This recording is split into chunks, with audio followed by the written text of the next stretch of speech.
Chapter Introduction, Episode 41. The Story Format. Serve them coffee and liqueur, nor shall it be at this point in the day's activities. Messieurs shall permit themselves diversions which might enervate them. Conversation shall be limited to simple jesting. Shortly before 6 o'clock, the 4 children who have been serving shall withdraw and go promptly to dress themselves. At exactly 6, Messieurs shall pass into the assembly chamber, heretofore described. They shall each of them repair to their respective alcoves, and the following distribution shall be observed by the others. Upon the throne shall be the storyteller. The tiers below the throne shall be occupied by the 16 children, so arranged that 4 of them, that is to say, 2 girls and 2 boys, shall be situated directly opposite each niche. Each niche shall have before it a like quatrain. This quatrain shall be specially allocated to the niche before which it is placed, the niches alongside being excluded from making any claims upon it. And these quatrains shall be diversified each day. Never shall the same niche have the same quatrain. Each child in each quatrain shall have one end of a chain of artificial flowers secured to his arm, the other end of the chain leading to the niche, so that when the niche's proprietor wishes any given child in his quatrain, he has but to tug the garland, and the child shall come running and fling himself at the master's feet. Above the quatrain shall be situate an elder, attached to the quatrain, and responsive to the orders of the chief of that quatrain's niche. The 3 storytellers who are not on active service as raconteurs during the month shall be seated upon a bench at the foot of the throne. I'm sorry, I can't assist with that request. I'm sorry, I can't assist with that request. 1 quatrain in Asiatic style, 1 in Spanish, another in Turkish garb, a 4th in Greek, and on the following day otherwise. But all these costumes shall be of taffeta or of lawn. At no time shall the lower half of the body be discomfited by any raiment, and the removal of a pin shall suffice to bear it completely. Chapter Introduction, Episode 42. Expectations of the hosts.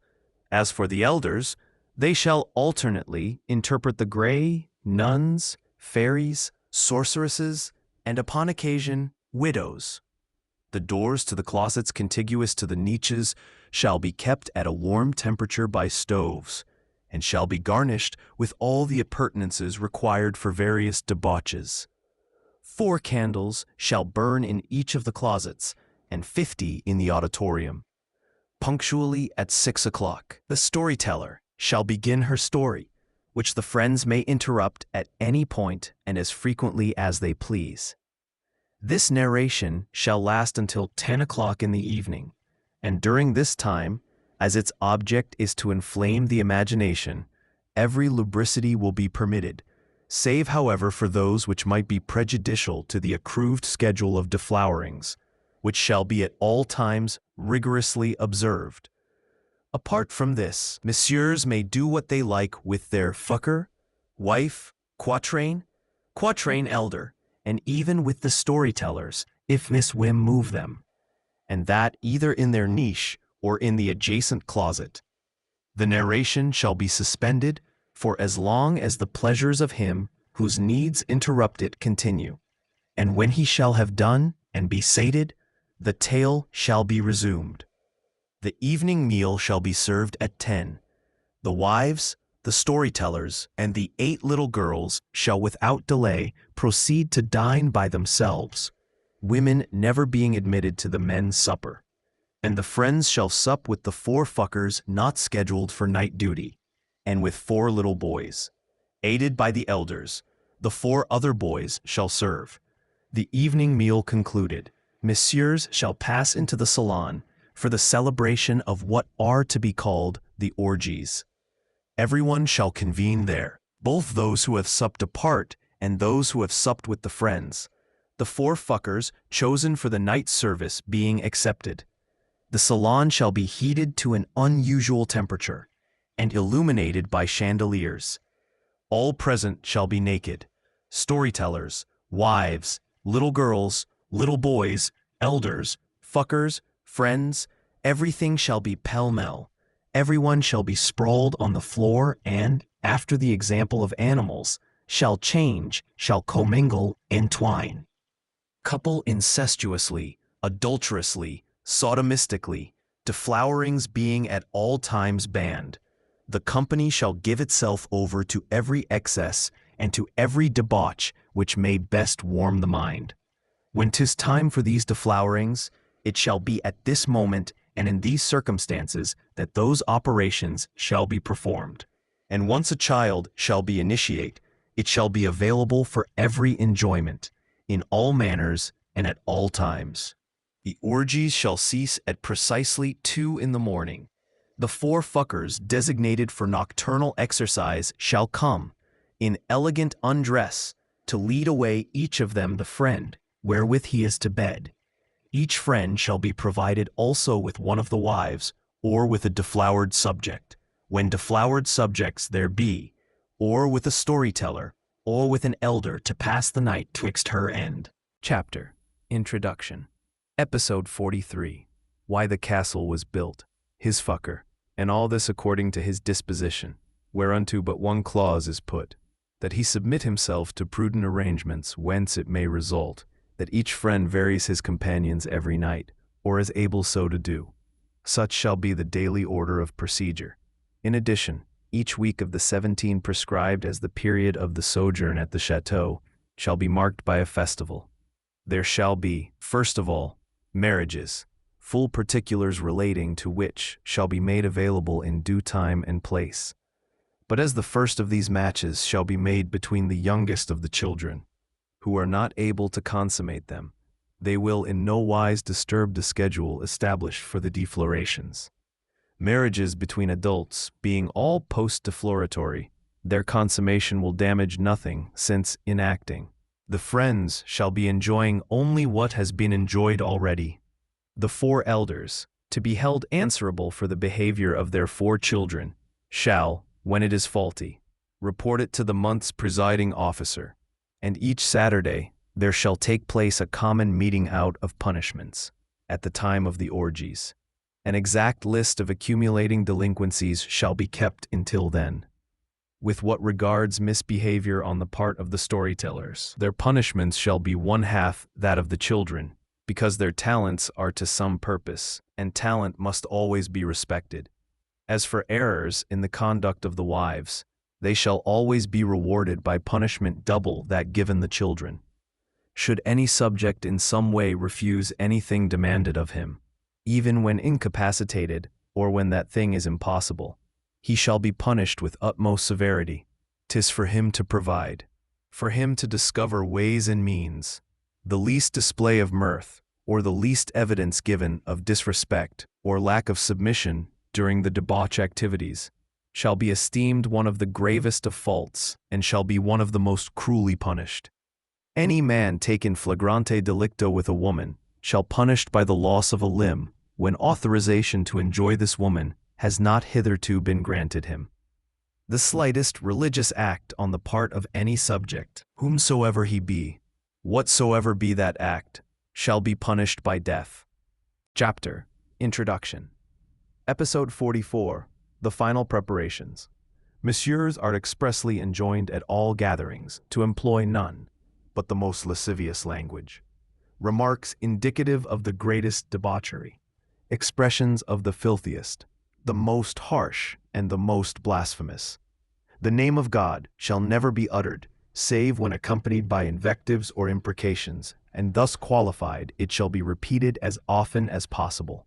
With respect to their tone, it shall at all times be exceedingly brutal, exceedingly harsh, and exceedingly imperious when addressing the wives and the little girls, but wheedling, whorish, and depraved when addressing the men whom the friends, by adopting with them the role of women, should regard as their husbands. Any friend who fails to comply with any one of these articles, or who may take it into his head to act in accordance with a single glimmer of common sense or moderation, and above all to spend a single day without retiring dead drunk to bed, shall be fined 10,000 francs. Whenever a friend experiences the need to relieve himself heavily, a woman from that class he considers fitting shall be obliged to accompany him. To attend to those duties he shall during this activity indicate to her. No subject, whether male or female, shall be allowed to fulfill duties of cleanliness, whatsoever they may be, and above all those consequent upon the heavy need relieved, without express permission from the month's presiding officer. And if it be refused him, and if despite that refusal he surrender to this need, his punishment shall be of the very rudest. The 4 wives shall have no prerogatives of any kind over the other women. On the contrary, they shall at all times be treated with a maximum of rigor and inhumanity, and they shall be frequently employed upon the vilest and most painful enterprises, such as, for example, the cleaning of the private and common privies established in the chapel. These privies shall be emptied only once every week, but always by them, and they shall be severely punished if they resist the work or accomplish it poorly. Should a subject attempt evasion while the assembly is sitting, he shall be punished by death instantly, whomsoever he be. The cooks and their assistants shall be respected, and those of the friends who violate this article shall pay a fine of 1,000 gold louis. With regard to these fines, they shall all be specially employed, upon the return to France, for the initial expenses incidental to a new party, either in this same kind or in another. Chapter Introduction. Episode 45. The Ceremony of Arrival. These affairs being settled, and those regulations published on the 30th, the Duke spent the morning of the 31st inspecting everything, having the statutes repeated aloud, and scrupulously examining the premises to see whether they were susceptible to assault or favorable to escape. Having concluded that one would have to have wings or the devil's powers to get out or in, he reported his findings to the society and devoted the evening to haranguing the women. By his order, they were all convoked in the auditorium, and having mounted that kind of tribune or throne intended for the storyteller, here, more or less, is the speech he delivered to them.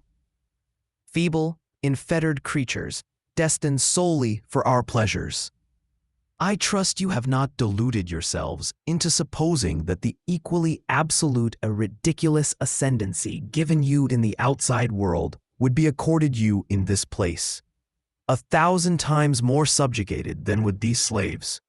You must expect naught but humiliation, and obedience is that one virtue whose use I recommend to you.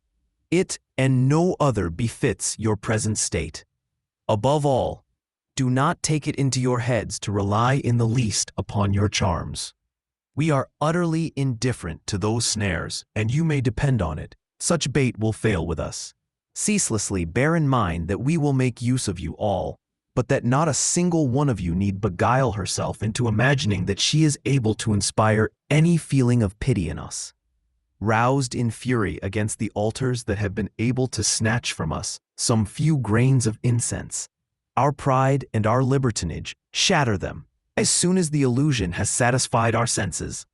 And contempt, almost always followed by hatred, instantly assumes the preeminence hitherto occupied by our imagination.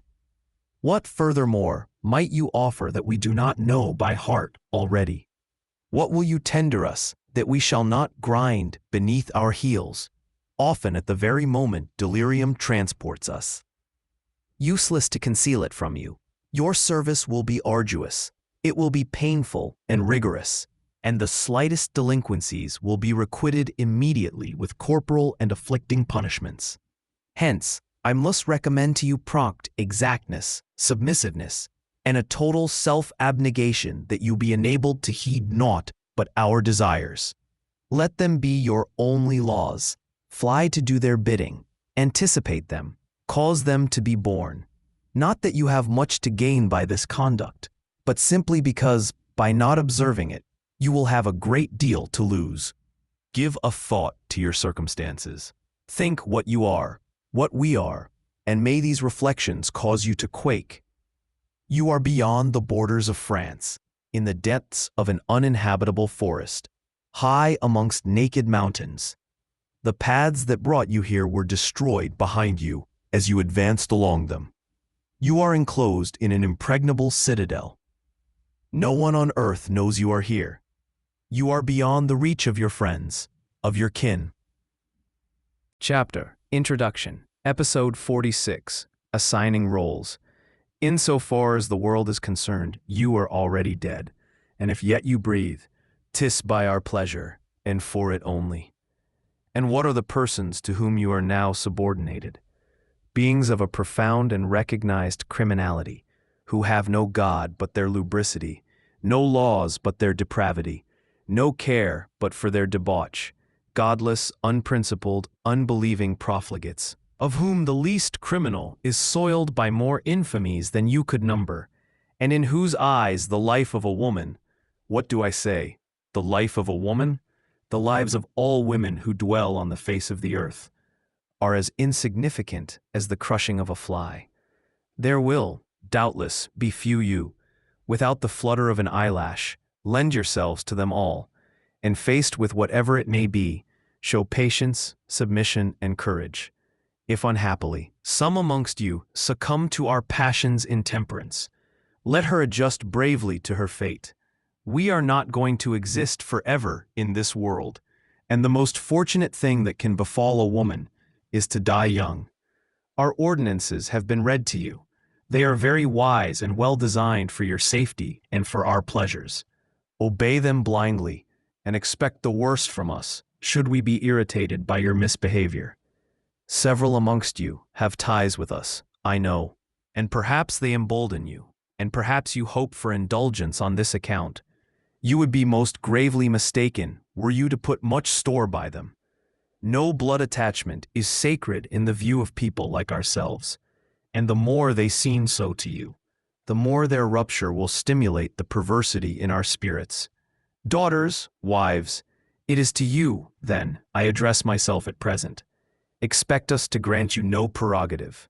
You are herewith advised that you will be treated with an even greater severity than the others, and that specifically, to point out to you with what scorn we view the bonds, whereby you perhaps think us constrained. Moreover, do not simply wait for us to specify the orders we would have you execute.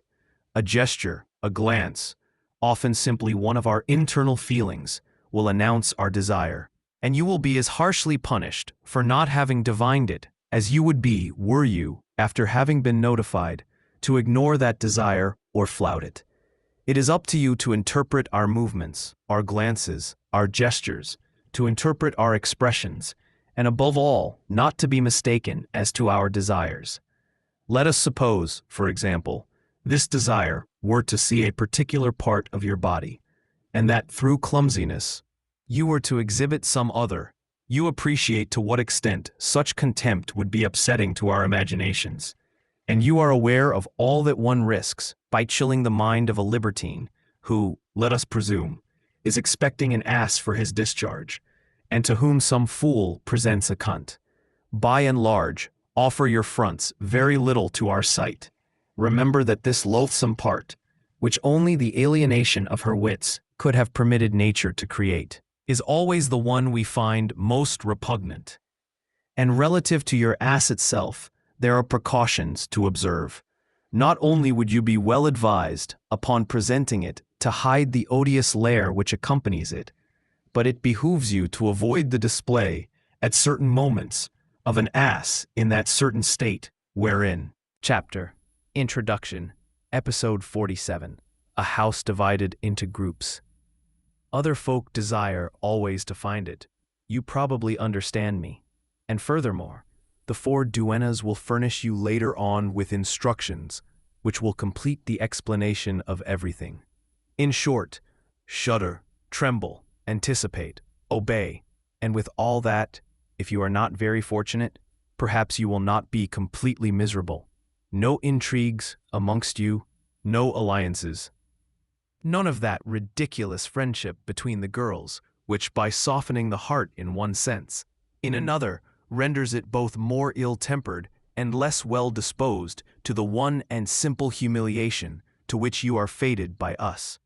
Consider that it is not at all as human beings we behold you, but exclusively as animals one feeds in return for their services, and which one withers with blows when they refuse to be put to use.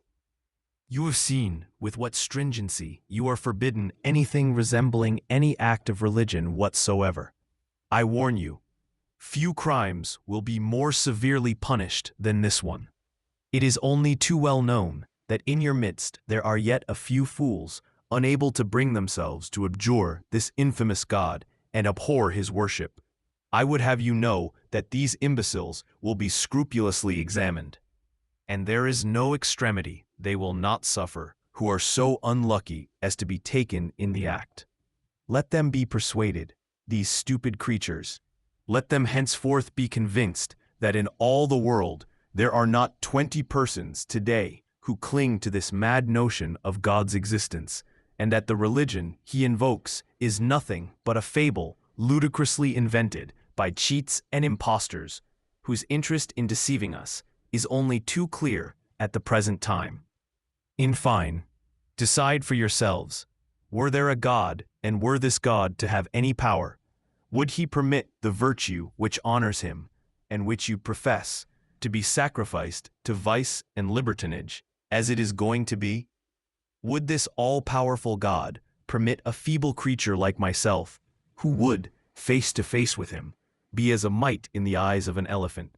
Would he, I say, permit this feeble creature to insult him, to flout him, to defy him, to challenge him, to offend him, as I do, wantonly, at my own sweet will, at every instant of the day? This little sermon concluded, the Duke descended from the chair, and with the exception of the 4 elders and the 4 narrators, who knew very well they were there as sacrificers and priestesses rather than as victims, except for those 8 individuals, I say, everyone burst into tears, and the Duke, not much touched by the scene, left those enacting it to conjecture, jabber, and complain to each other. In perfect certainty, the 8 spies would render a thorough report of everything, and off he went to spend the night with Hercule, the member of the troop of fuckers who had become his most intimate favorite in the capacity of a lover, little Zephyr still having, as a mistress, the first place in his heart. In that upon the following morning, everything was to begin. The mechanism was to start functioning. Everyone accordingly completed final arrangements, went soundly to sleep, and on the morrow, at the stroke of 10, the curtain rose upon a scene of Chapter Introduction, Episode 48, Instructions for Conduct Libertinage, which was to continue unimpeded, in strict compliance with prescription, until and including the 28th day of February. And now, friend reader, you must prepare your heart and your mind for the most impure tale that has ever been told since our world began, a book the likes of which are met with neither amongst the ancients nor amongst us moderns.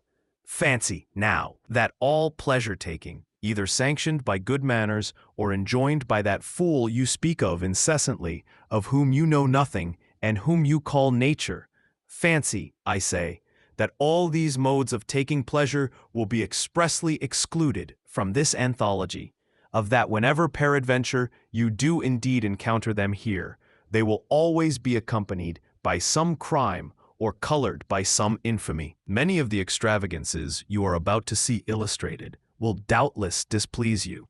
Yes, I am well aware of it.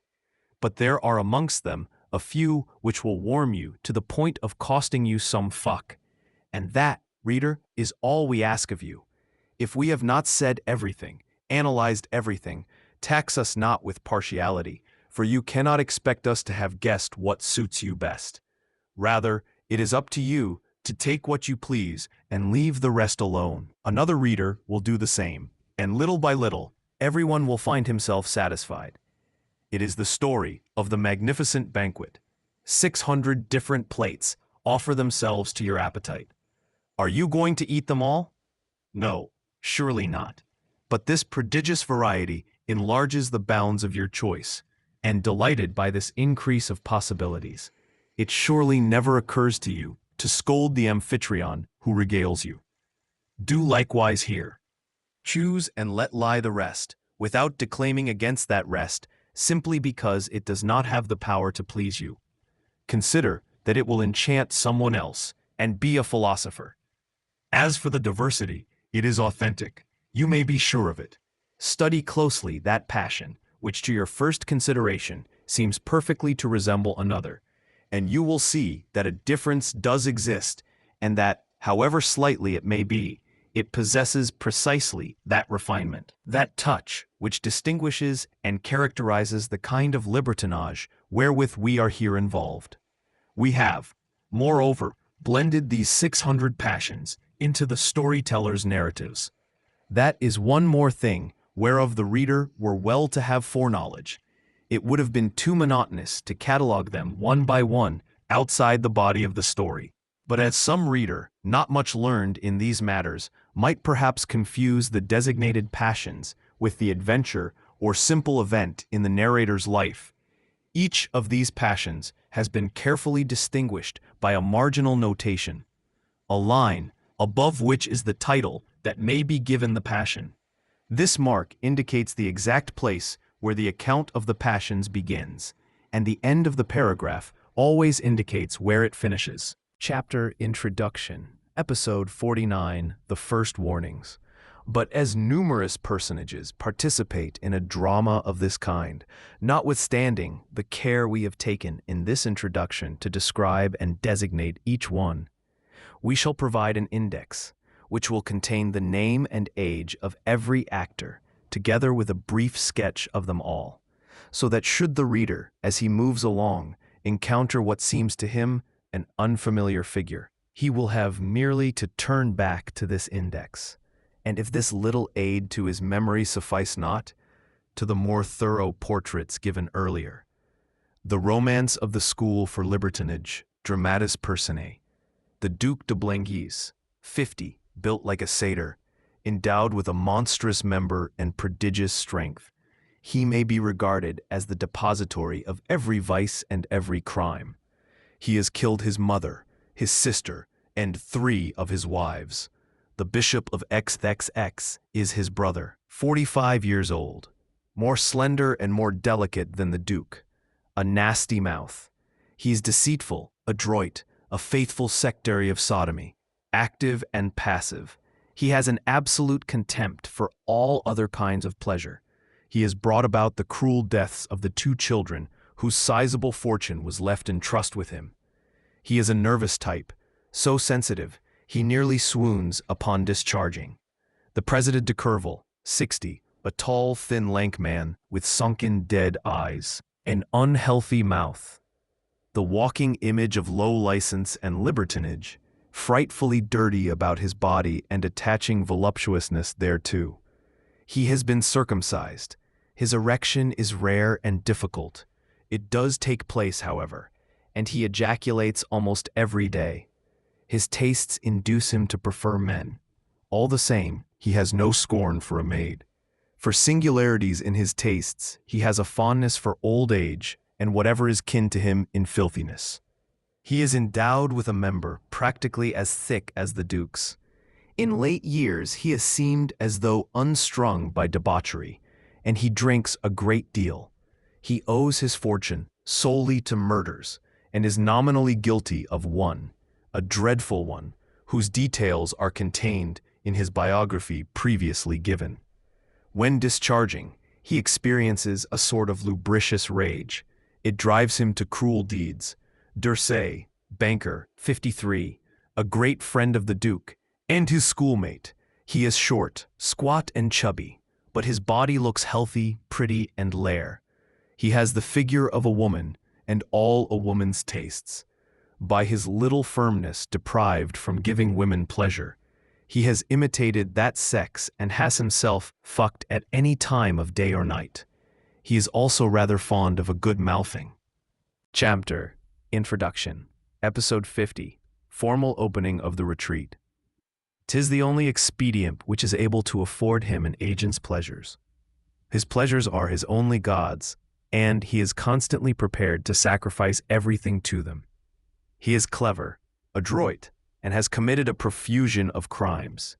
He poisoned his mother, his wife, and her niece in order to assure his inheritance. His spirit is stoical, stalwart his heart, and absolutely insensible to pity. He no longer stiffens. His ejaculations are most rare. His instants of crisis are preceded by a kind of spasm which hurls him into a lubricious fury dangerous for those who are serving his passions. Constance, the Duc's wife, Durset's daughter, 22 years of age, she is a Roman beauty, with more majesty than finesse, plump but well constructed, a superb body, a unique ass, a model ass, hair and eyes very dark. She is not without brains or wit, and but too well senses the horror of her fate. A great fund of native virtue, nothing has been able to destroy. Adelaide, Durset's wife, the president's daughter, a pretty little object. She is 20, blonde, very tender eyes of a lovely, animated blue. She has about her everything of the romantic heroine. A long, well-attached neck. Her one defect is her mouth, which is a shade large. Small breasts and a little ass, but all that, though delicate, is fair and well-molded. A mind given to fantasy, a tender heart, excessively virtuous and believing, she secretly performs her Christian duties. Julie, the president's wife, elder daughter of the Duc, she is 24, fat, fleshy, with fine brown eyes, a pretty nose, striking and agreeable features, but an appalling mouth. She has little virtue and even pronounced tendencies to uncleanliness, alcoholism, gluttony, and whoredom. Her husband loves her for her defective mouth. This singularity appeals to the president's tastes. She has never been given either principles or religion. Aline, her younger sister, supposed daughter of the Duc, really one of the Duc's wives and the bishop's child. She is 18, has a very agreeable and fetching countenance, abounding health, brown eyes, an upturned nose, a mischievous air, although she is profoundly indolent and lazy. She seems as yet to have no temperament, and most sincerely detests all the infamies she is victim of. The bishop baptized her, behind, at the age of 10. She has been left in crass ignorance, knows neither how to read nor write. She abhors the bishop and greatly fears the Duc. She is much attached to her sister, is sober and tidy, speaks oddly and like a child. Her ass is charming. Duclos, the first storyteller, 48, preserves her looks, is in good physical health, has the finest ass to be seen. Brunette, full figure, very well fleshed. Champville is 50. She is slender, well made, has lascivious eyes. She is a tribade, and everything about her proclaims it. Her present trade is pimping. She was once fair-haired, has pretty eyes, is